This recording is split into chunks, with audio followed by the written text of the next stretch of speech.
Doctor Haris Chirakkal ഇപ്പോൾ മാധ്യമങ്ങളെ കാണുന്നു. അതിലേക്ക് ഉപകരണത്തിന്റെ അഭാവം ഇന്നലത്തോടെ പരിഹരിച്ചു. അത് പിന്നെ ആ രോഗികൾക്കൊക്കെ സർജറി ഇന്നലെ തന്നെ കഴിഞ്ഞു. അവരെ ഇന്നോ നാളെ ഡിസ്ചാർജ് ചെയ്യാൻ പറ്റും. പക്ഷേ ഇതുപോലത്തെ ഉപകരണങ്ങളുടെ ക്ഷാമം പലതും ഉണ്ട് നിലവിൽ. അത് ഞാൻ അന്ന് വിദഗ്ധ സമിതിയോട് ഞാനെല്ലാം അതിന്റെ എല്ലാ തെളിവുകളോടെ തന്നെ സൂചിപ്പിച്ചിരുന്നു. അവരതിനെ കുറച്ച് പ്രതിവിധികളും അന്ന് സജസ്റ്റ് ചെയ്തു ഞാൻ തന്നെ. അതൊക്കെ നടപ്പിലാകണം എന്നുള്ളതാണ് എൻ്റെ ആഗ്രഹം. ഇത് സ്ഥിരമായിട്ട് പരിഹരിക്കാനുള്ള സംവിധാനങ്ങൾ ഉണ്ടാകണം. അല്ലാതെ ഇത്തവണ ഞാൻ എൻ്റെ കരിയറും എൻ്റെ ജോലിയും ത്യജിച്ചുകൊണ്ടാണ്, അല്ലെങ്കിൽ അതിനെ സാക്രിഫൈസ് ചെയ്തുകൊണ്ട് അത്ര റിസ്ക് എടുത്താണ് ഞാൻ ഇതിന് മുമ്പോട്ട് വന്നത്. അതുകൊണ്ട് ഇങ്ങനെ ആരും മുന്നോട്ട് വരത്തില്ല. ഒരുപക്ഷെ ഇനിയും എനിക്കതങ്ങനെ വരാൻ കഴിയുകയില്ല. അതുകൊണ്ട് പ്രശ്നങ്ങൾ ഞാനില്ലാതാകുന്നു എന്ന് വിചാരിച്ചിട്ട്, അല്ലെങ്കിൽ എന്നെ സർവീസിലില്ലാതാകുന്നു എന്ന് വിചാരിച്ച് പ്രശ്നങ്ങളില്ലാതാകുന്നില്ലല്ലോ. അത് പരിഹരിക്കാൻ എന്തായാലും നടപടികളുണ്ടാകണം. ഞാൻ ഒരിക്കൽ പോലും പിന്നെ മന്ത്രിസഭയെയോ ആരോഗ്യവകുപ്പ് ബഹുമാനപ്പെട്ട ആരോഗ്യവകുപ്പ് മന്ത്രിയെയോ ഇവരെയൊന്നും ആരോഗ്യ വകുപ്പിനെയോ ഒന്നും ഞാൻ ഒരിക്കലും കുറ്റപ്പെടുത്തിയിട്ടില്ല. ബ്യൂറോക്രസിയെയാണ് കുറ്റപ്പെടുത്തുന്നത്. ഇന്നും ബ്യൂറോക്രസിയെ തന്നെയാണ് കുറ്റപ്പെടുത്തുന്നത്. ബ്യൂറോക്രസിക്ക് പ്രശ്നമുണ്ട്. ഭാഗത്തുനിന്നൊരു വിമർശനം ഉയർന്നിട്ടുണ്ട് അങ്ങേക്കെതിരെ സ്വീകരിച്ചൊരു മാർഗത്തെക്കുറിച്ച്.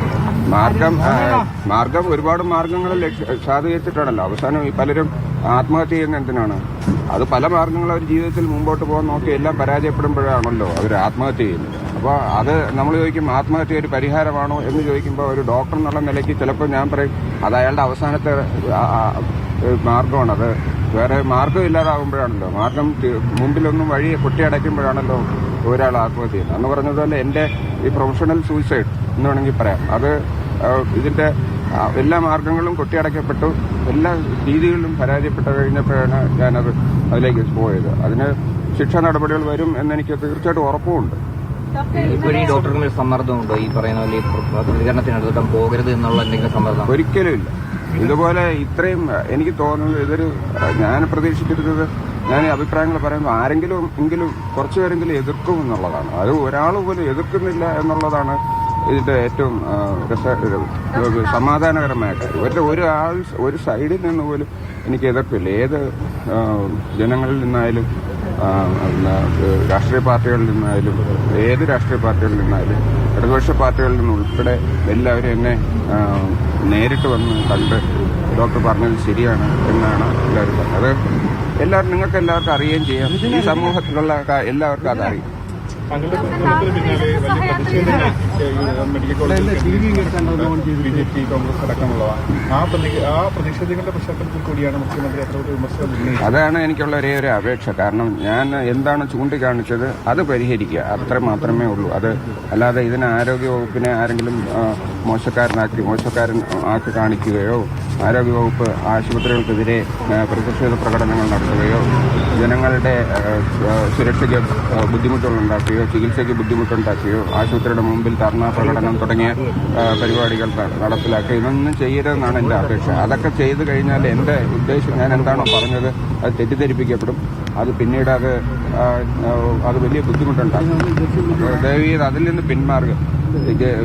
ഈ പ്രശ്നങ്ങൾ ഈ ബ്യൂറോക്രസിയുടെ ഈ വെള്ളപ്പോക്കും ചുവപ്പുനാടയും ഒഴിവാക്കി ഇത് എത്രയും പെട്ടെന്ന് കാര്യങ്ങൾ അടിയന്തരമായിട്ട് ഓരോ ഘട്ടങ്ങളിലും ഇന്നും മാത്രമല്ല എന്നും അത് പരിഹരിക്കാനുള്ള മാർഗങ്ങൾ ഉണ്ടാവണമെന്നാണ് എൻ്റെ ഒരു അപേക്ഷ. താങ്കളൊരു ഇടത് സഹയാത്രികരാണ്. താങ്കൾ ഇങ്ങനൊരു അഭിപ്രായം പറഞ്ഞപ്പോൾ അത് ആരോഗ്യ മേഖലയെ കെട്ടിക്കാട്ടാൻ വഴി നൽകിയെന്നൊക്കെയുള്ള വിമർശനം മുഖ്യമന്ത്രി ഉന്നയിച്ചിട്ടുണ്ട്. താങ്കളുടെ സത്യസന്ധതയിലൊന്നും മുഖ്യമന്ത്രി സംശയമില്ല, പക്ഷെ താങ്കളുടെ ഒരു ആയുധമായി മാറി എന്നാണ് പറയുന്നത്. ഒരു പരിധിവരെ ശരിയാണ്. അത് നമുക്കിപ്പോൾ അങ്ങനെ പറയുമ്പോൾ അത് തീർച്ചയായിട്ടും ആരോഗ്യ മേഖലയ്ക്ക് അല്പം ഇടിച്ചിലുണ്ടാകും എന്നുള്ളത് ശരിയാണ്. പക്ഷെ അത് പരിഹരിച്ചു കഴിഞ്ഞാൽ പിന്നീട് ആരോഗ്യ മേഖലയുടെ വളർച്ച നമ്മൾ ഉദ്ദേശിക്കുന്നതിനേക്കാൾ വളരെ വേഗത്തിലായി. പക്ഷെ ഒരാൾ സത്യം പറയുമ്പോൾ അതിനെ എതിർക്കേണ്ടതുണ്ടോ? താങ്കൾ അത്രയും അഭ്യർത്ഥിച്ചിട്ടും നടപടി ഉണ്ടാവാത്തതുകൊണ്ടായിരുന്നില്ലേ താങ്കൾക്ക് തുറന്നു പറയേണ്ടി വന്നത്? നേരത്തെ ഇത് പരിഹരിക്കപ്പെട്ടിട്ടില്ല എന്നുള്ളത് ശരിയാണ്. അത് ഞാൻ പറഞ്ഞിരുന്നല്ലോ. അതിന്റെ അന്വേഷണം, അതിന്റെ കറക്റ്റായിട്ടുള്ള ഈ എൻക്വയറി കമ്മിറ്റി തന്നെ അതിന്റെ ഞാൻ ഇപ്പോൾ ചൂണ്ടിക്കാണിച്ച പ്രശ്നത്തിന്റെ കാരണം അവർ കൃത്യമായിട്ട് കണ്ടെത്തി. അത് കളക്ടറേറ്റിൽ ആ ഫയൽ മുടങ്ങിക്കിടന്നാണ്. 2 മാസം കളക്ടറേറ്റിൽ ഫയൽ മുടങ്ങിക്കിടന്നു പറഞ്ഞാൽ ഒരു ചികിത്സയ്ക്ക് ആവശ്യമായിട്ടുള്ള ഒരു അടിയന്തര ഫയൽ 2 മാസം എങ്ങനെയാണ് കളക്ടറേറ്റിൽ മുടങ്ങി കിടക്കുക? എന്നിട്ട് അന്ന് ഞാൻ പ്രശ്നം ഉണ്ടാക്കി അതേ രാത്രിയിൽ തന്നെ അത് സോൾവായി.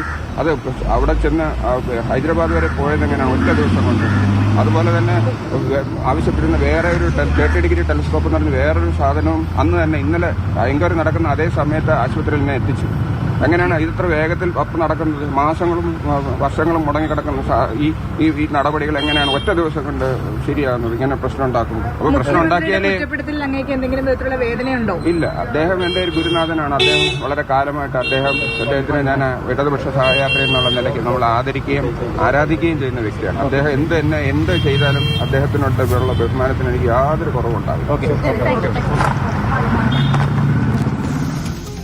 ഡോക്ടർ ഹാരിസ് ചിറക്കലാണ് മാധ്യമങ്ങളോട് സംസാരിച്ചത്. അദ്ദേഹം വളരെ റിസ്ക് എടുത്താണ് ഈ കാര്യങ്ങൾ പങ്കുവച്ചത്. ഏറ്റവും അവസാനത്തെ ശ്രമമായി ചില മനുഷ്യർ ആത്മഹത്യ ചെയ്യാറില്ലേ എന്ന് പറഞ്ഞതുപോലെ ഒരു സൂയിസൈഡൽ അറ്റംപ്റ്റ് ഇൻ കരിയർ എന്ന് പറയാവുന്ന തരത്തിൽ സ്വന്തം പ്രൊഫഷനെ പോലും ആത്മഹത്യാപരമായി സമീപിച്ചുകൊണ്ടാണ് അങ്ങനെ ഒരു കാര്യം ചെയ്തത് എന്നാണ് അദ്ദേഹം മാധ്യമങ്ങളോട് പങ്കുവച്ചത്.